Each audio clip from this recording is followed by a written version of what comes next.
Hey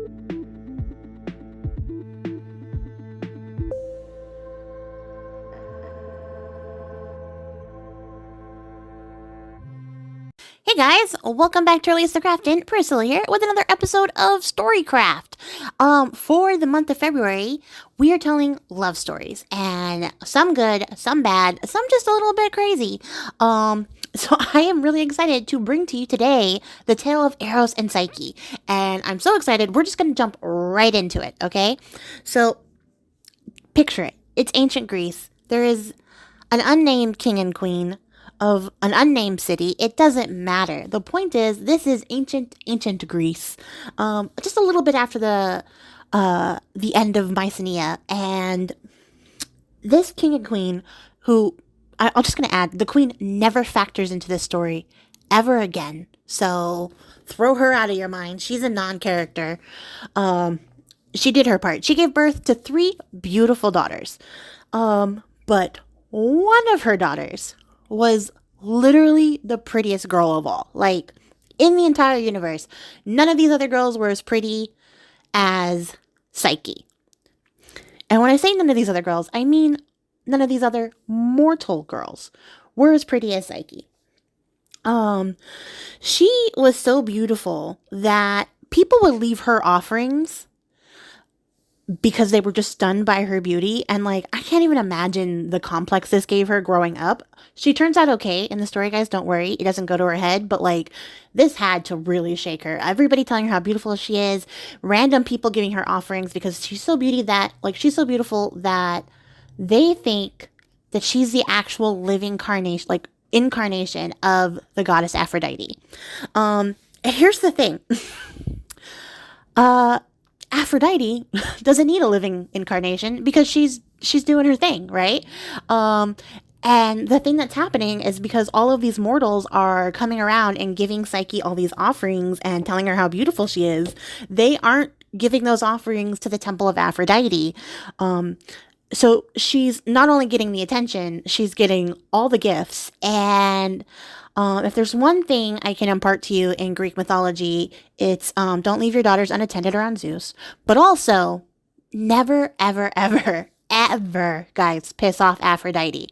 Of all the gods, Aphrodite is the one you do not want to scorn. And I can tell you, she takes this slight personally, but it gets even more elevated when the king, who's like, I have these beautiful daughters, decides to like one up his bragging game by going around and telling people, come see my daughter Psyche. She's more beautiful than Aphrodite. And he does this repeatedly. Like, this man is sending out letters, messengers, making ancient flyers. I don't know what this man's doing. He's on the ancient social media, just blowing up his daughter, gassing up her beauty, which is great. Like, I love a supportive dad, but also never piss off Aphrodite. And I'm pretty sure Psyche had other qualities. Nobody talks about those. Only her beauty, right? So she's super beautiful, but there's a problem. She's so beautiful that nobody wants to marry her. She gets 0 suitors because all these men are intimidated by how beautiful Psyche is. If that can give you an idea of how pretty she was, she's so pretty that men are terrified of her. And what eventually happens is her 2 beautiful sisters, who aren't ugly, they aren't ugly sisters, but they're less pretty than Psyche and probably so over hearing about how perfect their sister is that they end up getting married. And they have these wonderful, lavish wedding celebrations. They get to have their happily ever after. And Psyche's like, well, what am I going to do? Like, she's really kind of feeling it because men won't come near her. And her dad's out here just talking her up to everybody and nobody wants her. Because they're so intimidated by her beauty. So she decides to, take up a hobby and serve in the temple of Demeter, because she doesn't know what else to do. And Demeter's a local agriculture deity, and it just seems like a good idea at the time. So she spends her days serving in the temple of Demeter and then coming home to have her dad just like talk at dinner about how amazing she is. And she's like, great, I just wanted to eat like the mashed potatoes, but I guess I won't because you keep telling me all about my appearance. She had a complex. She had to have had a complex.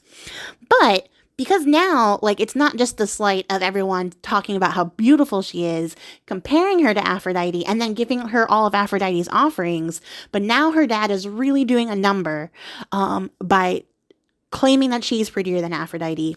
So the number 2 rule, never piss off Aphrodite, comes back into play because she's like, you know what?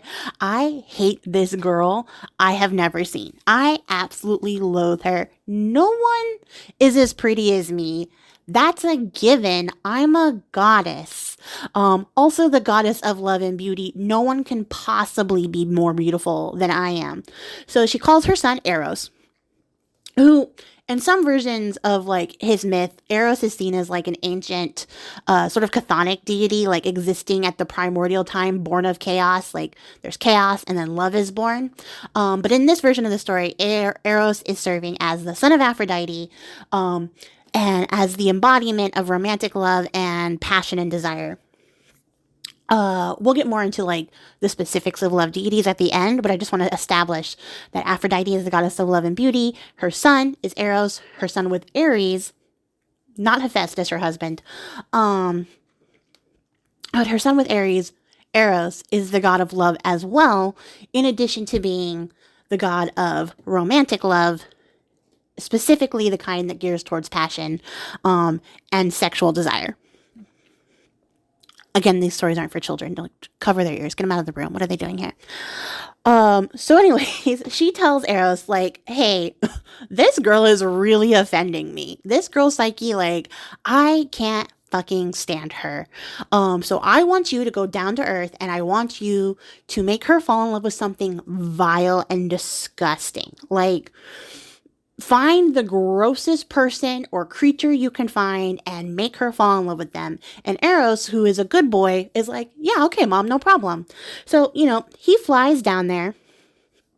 He's a winged deity and the earlier rendition of Cupid, if you aren't aware. He flies down to earth and he, you know, goes among the mortals and he finally makes his way to Psyche, who is asleep at this hour. And he is dumbstruck, like stuck in his tracks the second he lays eyes on her.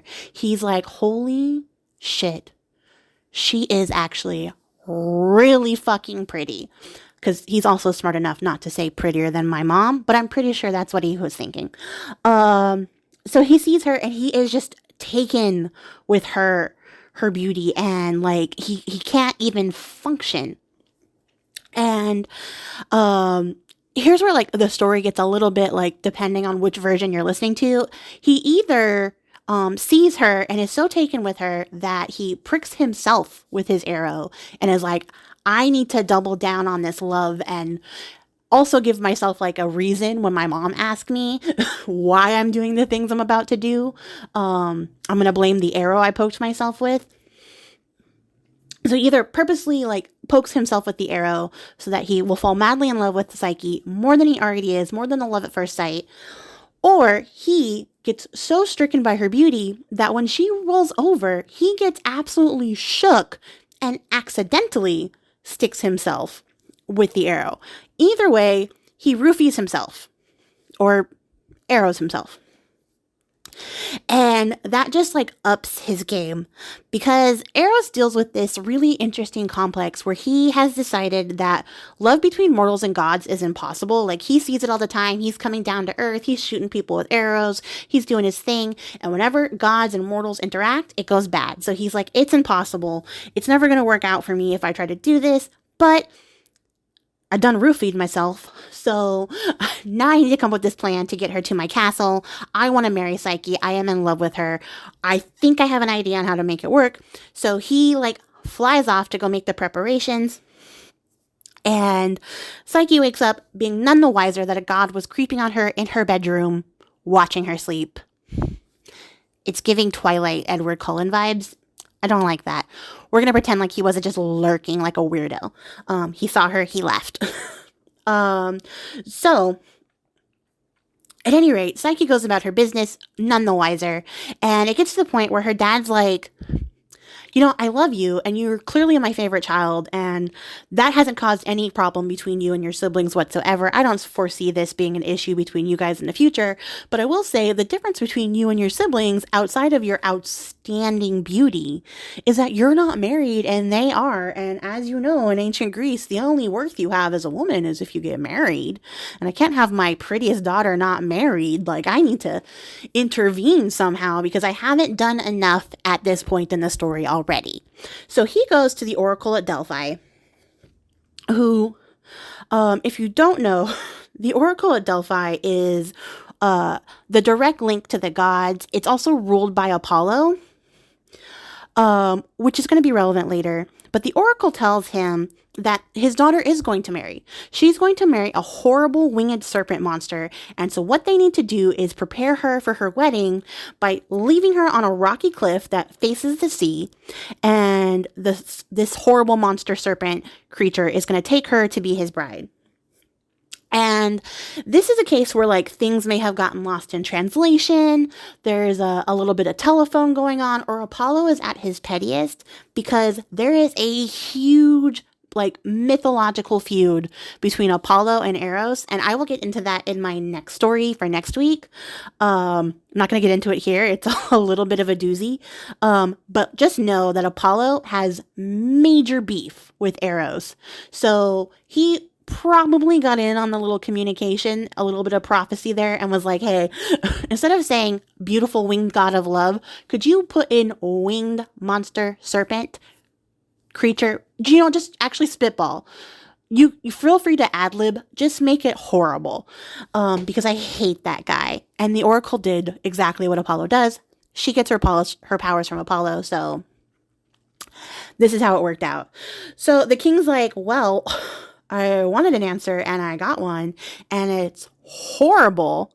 And he breaks the news to Psyche, who's like, well, as a avid, like, follower of the cult of Demeter and, in her center of worship, I could have probably told you myself, if you would have listened, that angering the gods was not the best thing to do. This is my fate now. I'm just going to accept it because honestly, I'm over this entire existence that you've manufactured for me. I'm over it. So I'm into it. Let's do this. I'm going to do my duty and marry this monster. So they dress her all in black because they think she's going to marry this monster and the monster is going to kill her. Some versions of the story have in the prophecy that they get from the oracle, it actually says she's going to die.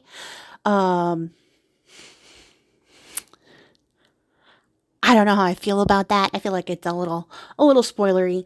Maybe a little bit of a dig just to make it extra awful, like marrying a monster wasn't bad enough. She's also going to die. But because they know that she is probably going to die, they dress her all in black for her wedding. They take her up this, like, mountainside and leave her on this cliff overlooking the sea by herself for hours. She's just sitting there waiting, which, like, couldn't be me because I would have dipped. I would have been like, it's been 30 minutes. Everyone has left. I'm going to go live my best life. Like, fuck these assholes. But she doesn't. She's dutiful. She stays there for hours until finally Zephyr, the god of the west wind, picks her up and carries her to the palace, which we know is the palace of Eros. She has no idea. She just knows she's being carried away. And to make the passage easy for her, Zephyr puts her to sleep because it's kind of a little daunting to transition from the mortal realm into the realm of the gods. So he puts her to sleep. You should know, because this will be relevant at a later point in time, Zephyr and Eros are like real good buddies. That's going to come back next week. But at any rate, Zephyr drops her off at the palace. She wakes up in this lavish garden surrounded by these beautiful flowers that she's never seen in her whole life. And when she looks around, she sees that she's on this, like, palatial mansion expanse. Everything is, like, amazing. It looks like the home of a king. It is so huge, so luxurious, so grand that she is, like, awestruck because remember, she thinks she's marrying a monster. So she gets up and she walks towards the house. And when she walks into the house, she is greeted by these voiceless servants who lead her around with gentle guidance, showing her the grounds and the place that she's going to live. They talk up her husband and they're like, he's amazing. And she's like, what can you tell me? Like, how mean is he? How ugly is he? And they're just like, he's amazing. You can't wait. Wait till you see, like, wait till you guys get to meet. It's going to be great. He's so cool to us. Like, we're voiceless servants. What do you want from us? They lead her to a bath and then they get her some food, the best food she has ever eaten in her life. And she's just like amazed because she's having the best time outside of the fact that she knows that she's on her way to marry a horrible serpent monster. So eventually the day comes to an end. She has to go to bed. They lead her to the bedchamber. They're like, just wait here. You know, your husband will be arriving soon. And then they close the door behind her and she's in pitch darkness. There's no candles, nor torches. She just has to chill in a dark room because leaving Psyche alone for hours is a theme here. Not a theme I like, but a theme that runs through the story. So eventually she hears some noise and she realizes that she's not alone in the room. So she calls out and she's like, who's there? And she hears a voice that says, it's me, my love. Your husband is here. And it is a gentle voice. It is a soft voice. It sounds like a man's voice. And she's like a little bit relieved, still really tense. Remember, she can't see anything. It's pitch black. And she is greeted by the sensation of a man touching her. And unlike most people, does not panic. She just rolls with the punches because she's just in that vibe right now. Like, that's her whole vibe from the mortal realm to this realm. She's just been like, I'm going to go with it because anything is better than what I have been living before. And she realizes as this man starts touching her that he's not a scaly beast. He's not a furry beast. He's not actually a beast at all. He's just a man. A man with a really great skin, and they proceed to have super sexy fun time all night long. She experiences more pleasure than she's ever experienced in her life, and she's like, wow, amazing. I thought I was coming here to die. I got laid, and it was great. And this is like her life now. She spends her days living in this luxurious place with only the voiceless servants to attend to her, and in the nights she is having a fantastic time with her faceless unseen husband, and things are great. Like, what can you complain about except for the fact that she doesn't know what her husband looks like? So every night, after they're done making love, she asks Eros to see his face, and he never tells her his name. I should also add that. I'm going to call him by his name, because I know who he is. But she asks him to see his face. You know, she just says, you know, my love, can I gaze upon the eyes of the person who loves me so? Can I gaze upon my husband? Every night, she's just asking him, and he's like, nope, nope, nope, nope, nope. It might be important to remind you guys that at this point, Eros still doesn't believe that love between a mortal and a god is possible. So he thinks by like obscuring his identity and making it so that she never knows he's a god, this is going to work out great. But it kind of gets to the point where, Psyche is getting really bummed and she tells him like, hey, I understand you don't want me to see your face, but I'm just getting so lonely. Like, there's nobody to look at here. Like, the servants don't have faces. You don't have a face that I can see. Like, I'm just by myself with no one to look at, and I'm just really lonely. So he thinks about it, and Eros is like, okay, why don't you invite your sisters to come up? I don't know if you knew, but that was always an option. You could have always invited your family to come visit you. I never told you, but you didn't actually have to be up here alone. You can invite your family anytime you want. And she's like, I would love to see my sisters and just reconnect with them, let them know that I'm okay. So the next day they call out to Zephyr and have him go pick up her sisters. So Zephyr, being the wind, zoops over there and zoops back with her sisters. And when they get there, they are visibly green with envy. They are shook to the core. They are mad because they're living decent lives. I mean, they're princesses. They married well, but they didn't marry this well. And even though they're visibly like upset. Psyche doesn't notice because she's just so happy to be reunited with her family and see another person's face. And so she starts telling them all the stuff that's going on, everything that she's been going through. She shows them around her palatial home, and they're like, what the hell? This is the nicest place we've ever seen. These are the nicest things we've ever seen. She starts giving them gifts of like clothes and jewelry and fine foods and perfumes. And they're just like stacking all these goodies in their arms. And they're like, oh, we have to do something. This is not fair to us, the people who had to constantly hear about how beautiful Psyche is our entire lives. Not only did we have to hear about that and be treated like we were the ugly sisters, but now she's having a better life than we're having. So we're going to get our heads together on this one. And they start talking to Psyche. And when I say talk, I mean they start gaslighting her about her husband. And they're like, he's probably but ugly. He's probably just like a regular dude pretending to be a king. You don't know anything about him. He could be a demon. He could be a death god. He could be anything. You don't know anything about this guy. And he won't show you his face. And it's probably because he's hideous. And she's like, no, he's really great. And they're like, no, you're with a monster. You're being fooled.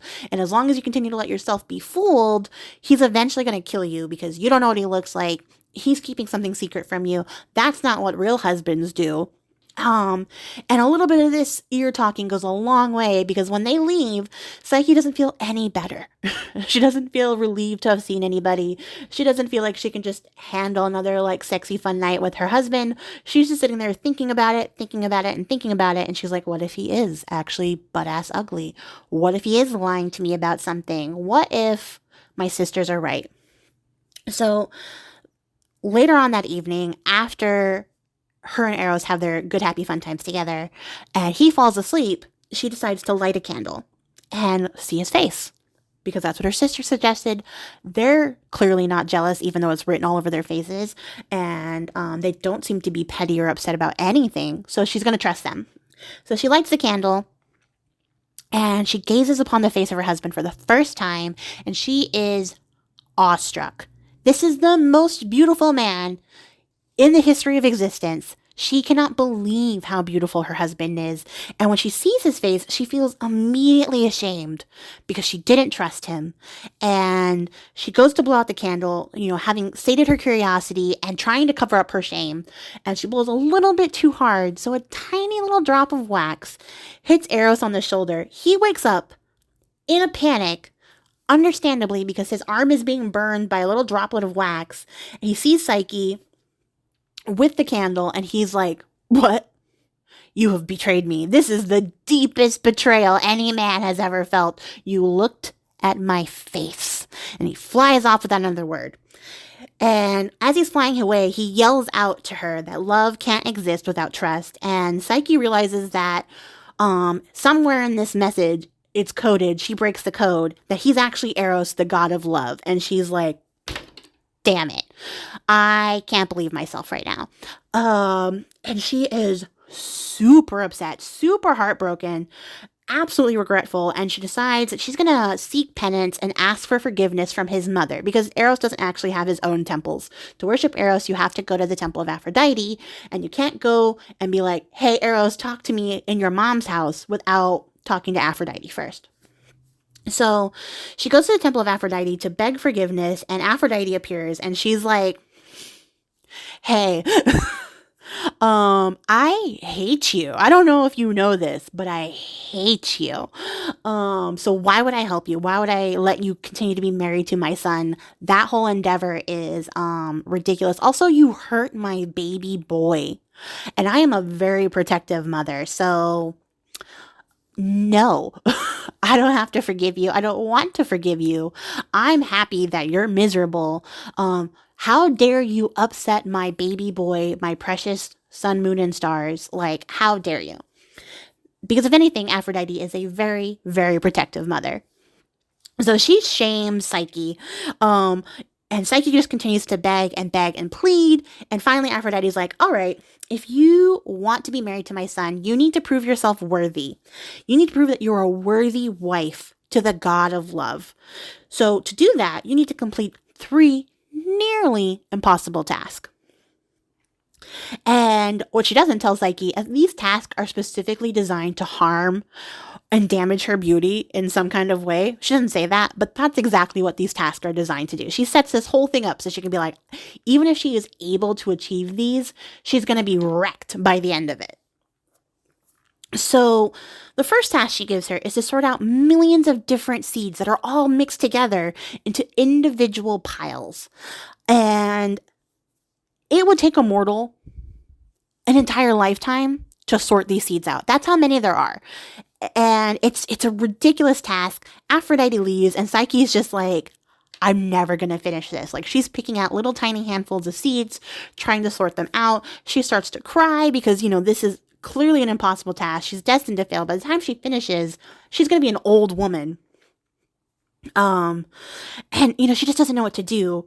So as she's sitting there, like, lamenting her current state, Demeter, who remembers how faithfully Psyche served her in her temple, is like, I'm going to help a girl out. So she sends a army of ants to go help Psyche sort out the seeds. So I can only imagine the scene as Psyche is sitting there crying, she's sobbing, she looks around, and then a swarm of ants just show up and they start picking apart the seeds for her. I'd be like, oh my God, these ants are going to eat all the seeds and Aphrodite is going to think I ditched them and I'm failing this task, and I would start smashing the shit out of all of these ants. Luckily, Psyche isn't me. She doesn't do that. She lets the ants work. The ants sort out the seeds, and they do it in record amazing time because they are efficient, if nothing else. Ants are very efficient. So they sort out all the seeds, and then she calls Aphrodite, and she's like, hey, I'm done. And Aphrodite looks around, and she's like, how the fuck are you done? You should be 80. But okay, fine. Second task. You need to go retrieve the golden fleece off these golden sheep of the sun. The sheep of the sun. Words are really hard. Across this river. And when you retrieve that fleece, you need to bring it back to me. I want a huge basket of this golden fleece. And Psyche's like, okay. So she goes to this river and she's like, well, I don't even think I can swim across this. This river is moving so swiftly. But she can see all these golden sheep across the way. And she's like, all I gotta do is get across there and gather up this fleece. It's gonna be easy. And when she attempts to cross the river, the local river god appears to her and he's like, hey, I would be happy to let you cross my river, but once you get over there, I don't know if anyone told you, those sheep, they eat people. They're going to rip you apart the second you set foot over there. And she's like, oh, that detail was mysteriously left out. And I bet you Aphrodite's up on Olympus, snickering, really happy with her plans here. So as Psyche's talking to the river god and she's like, well, I don't know what to do. And she's telling the river god her whole story. And she's like, I have to get over there. I have to get that fleece. So if you could please let me cross, I'll figure it out when I get there. And the river god's like, yeah, I mean, I have no problem letting you across. That's fine. I'll slow the water for you. But those sheep, they cross the river back and forth all the time. And when they do, they pass through all these bushes that are along the riverbanks, and their fleece gets stuck in the branches. So it would be much easier for you to stay on the safe side of the river and just pick up the fleece that's fallen there. And she's like, wow, that's actually really genius and a really great idea. So that's what she does. She takes her basket and she goes along the riverbank and she goes through all the bushes and picks out all of the fleece that gets snagged in the branches when the sheep cross the river. And then she returns to Aphrodite's temple. She presents her with the basket. Aphrodite's like, how do you have all your arms and legs? I don't understand. But okay, fine. You did it. I can't argue that. So here's the third task. So the third task is to go to the mouth or the origin point of the river Styx. There's a huge giant waterfall there. It spews black water that pours into the underworld and feeds the river Styx. And I want you to take this flask, fill it with water from this waterfall. And Psyche's like, okay, simple enough. Go get some water. So she gets there, and the problem is that when she sees this waterfall, first of all, it's all the way up a mountain, as waterfalls tend to be. But the mountain is unclimbable. It's made out of this black, slippery stone. I'm going to say it's like obsidian, because that sounds cool, which is super sharp and jagged. Actually, obsidian is so sharp they can make surgical steel, like surgical implements, out of shards of obsidian. That's how sharp it is. So picture this in your mind: giant mountain of obsidian, jaggedy cliffs, will cut you to pieces if you even touch it. Ribbons, shredded. This mountain will fuck you up. So there's no way for Psyche to get there without like razoring herself to death. And she's like, well, I don't know what to do. I'll just sit here and cry. And up on Olympus, Zeus has been watching this entire like shenanigans from start to finish. He's been watching this whole like commotion, and he's like, this is dumb. This is dumb. She can't do that. That's ridiculously unfair. So he sends an eagle to take the bottle from her and fill it up with the black water. And at this point, when Psyche returns to the temple of Aphrodite, Aphrodite's like, shenanigans, shenanigans, shenanigans. I know that you got divine intervention on that last task. It doesn't count. Also, you have stressed me out so much that I feel like I'm a little less pretty. So, what I want you to do for your actual third task, because you cheated, you're a cheater, is to take this box and go to the underworld and tell Persephone to put some of her beauty in it so that I can have my beauty restored, because you have utterly stressed me with your ability to complete these tasks and cheat. So Psyche's like, okay, fair enough. Seems like another impossible task, but I have to go. And as an aside, during all of this, Eros has also been watching Psyche go through all of these trials, and he has let go of his anger. He's like, now at the point where he is convinced that Psyche loves him truly, that this love between God and mortal is actually possible, because she is doing all of this stuff just to appease his mom, just so she can talk to him and ask him for forgiveness. So he's like, oh man, I maybe overreacted a little bit. Like, she really loves me, and she only got to see me for like a second, so I know it's not based on my looks, but dang it. What I can't do is go against my mom. And I'm a good boy. Like, I'm the goodest of boys. I always do what my mommy says. So I'm just going to accompany Psyche and try to see if I can help her from the shadows, because I can't directly work against my mom, but I can maybe give her some help. This is a really hard one. And Psyche is like wandering around. She doesn't know how to get to the underworld. She's a mortal. And she's just like, there's only one way to get there. That's to die. So, content warning. Psyche sets herself up to throw herself off a cliff so she can get her one-way ticket to the underworld, which, like, I don't think she's in her rational mind anymore. I think she's really like broken up over everything that's happened to her. The girl is stressed, because I don't think she realizes that there's no exit strategy. You can't bring the beauty back if you're dead. So she gears up to throw herself off a cliff when she hears this disembodied voice tell her, hey, there's actually a better way. And he gives her directions. This is Eros, by the way. Eros gives her directions to the gates of the underworld. He tells her how to get across the river Styx. You gotta pay the ferryman. And also tell him that you have an audience with Persephone and Hades, so he doesn't just cart you off to a random point in the underworld. And then you also have to get past Cerberus at the gate. How do you get past the three-headed dog? You give him yummy treats of honey and cake, because Cerberus is the goodest of boys. So she does that. She follows the directions, and she gets through the gates of the underworld, and she is now in the court of Hades and Persephone. She tells Persephone the deal, like, hey, I am on this quest. Aphrodite sent me here. She wants you to put some of your beauty in this box, and she wants me to take it back to her. And Persephone is like, wow, okay, yeah, I'm down. And she happily fills it up with her beauty and gives it back to Psyche to take back up. And then she also tells Psyche how to get out of the underworld, which Eros didn't do, but also an essential detail. So she tells her where to go so she can get back up there to give Aphrodite this beauty.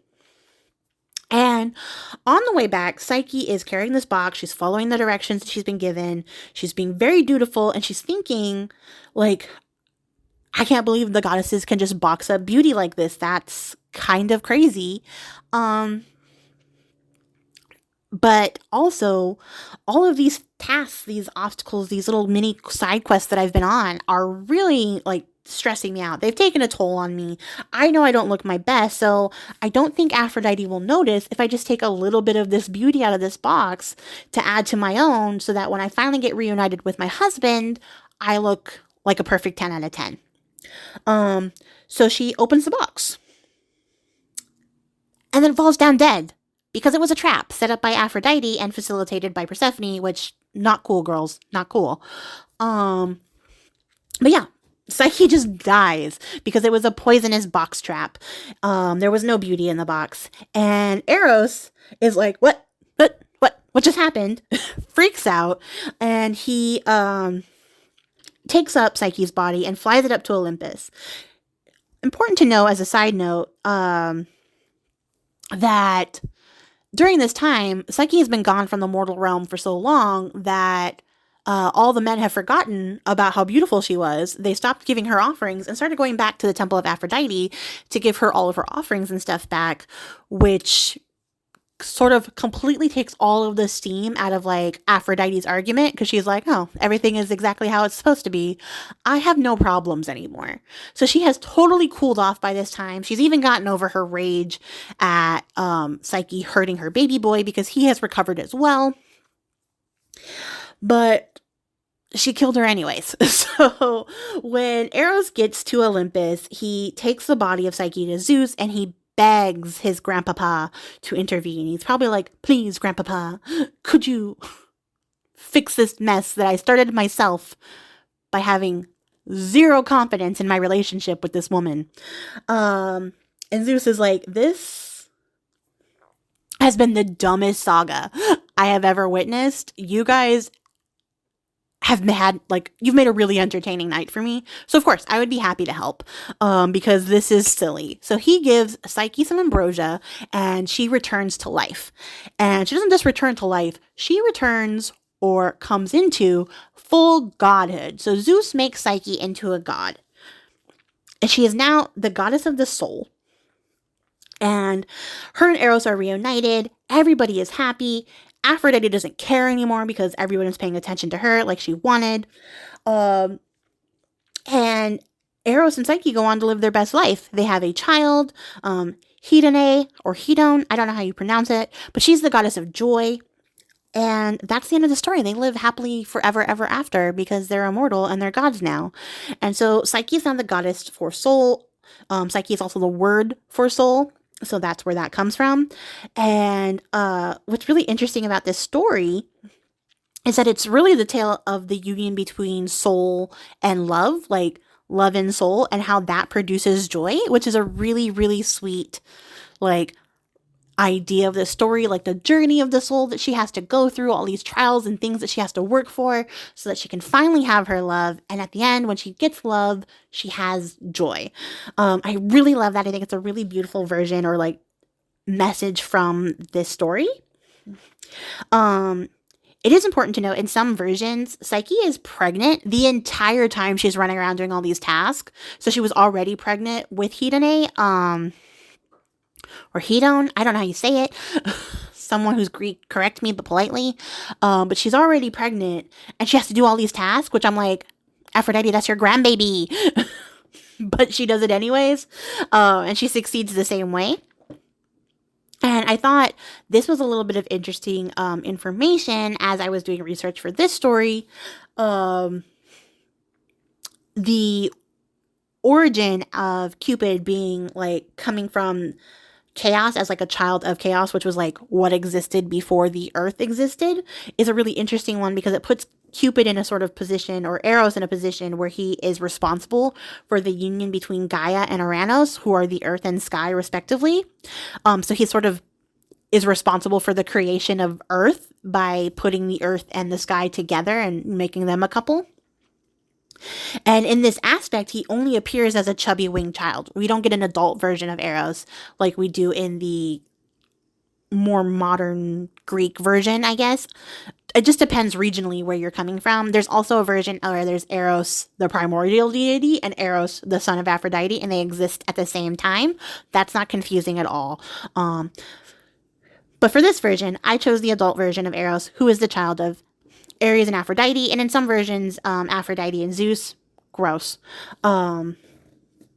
Only because it's Zeus, not because they're related, because technically Aphrodite is not his child. Although she's like a cousin, maybe. That's a whole different story.